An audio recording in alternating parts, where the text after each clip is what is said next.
छत्रपती संभाजीनगरच्या लासूर बाजार समितीत कांद्याचा लिलाव झाला, पण या लिलावात शेतकऱ्याच्या कष्टाची घामाची थट्टा झाली। शेतकऱ्याच्या कांद्याला फक्त 1 रुपया किलो इतका भाव मिळाला, त्यामुळे संतप्त झालेल्या शेतकऱ्यांनी कांदा अक्षरशः रस्त्यावर फेकून दिला। पाहुयात शेतकऱ्यांची व्यथा मांडणारा हा स्पेशल रिपोर्ट।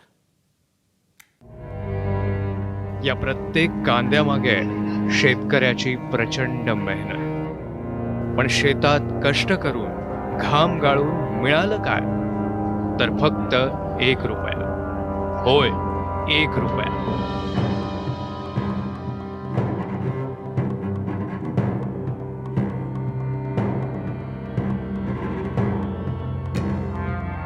बियाणं महाग, खतं महाग, फवारणीसाठीची औषधं महाग, त्यात दिवसेंदिवस मजुरीही महाग झाली आणि हा कांदा पिकवण्यासाठी शेतकऱ्यानं 70 ते 90 हजारांची पदरमोड केली।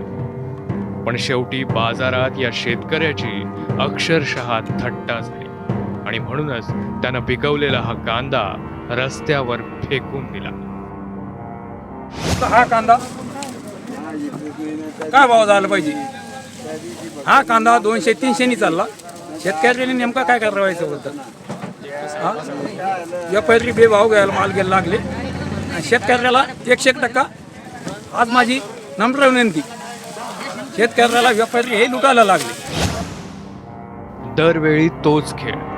भाव वाढले तर निर्यात बंदी, भाव पडले तर शेतकऱ्याचं मरण। न हमी भाव, न खरेदी, न साठवणूक, न नियोजन। सरकारकडून फक्त घोषणा, पण प्रत्यक्षात कृती शून्य। शेतकरी पिकवतो, व्यापारी दर ठरवतो आणि सरकार फक्त बघ्याची भूमिका घेतं।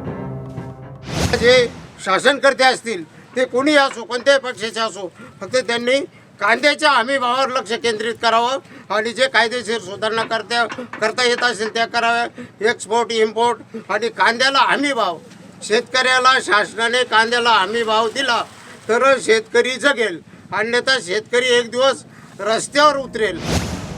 ही फक्त या संभाजीनगर मधल्या शेतकऱ्याची व्यथा नाहीये, तर याआधी वैजापूरमध्ये कांद्याला भाव नाही म्हणून शेतकऱ्यांनी कांद्याचे ट्रक रस्त्यावर आडवे लावून रास्ता रोको केला। आज या शेतकऱ्यानं कांदा रस्त्यावर फेकला। कांद्याला भाव न मिळणं हा शेतकऱ्याचा अपमान नाही का?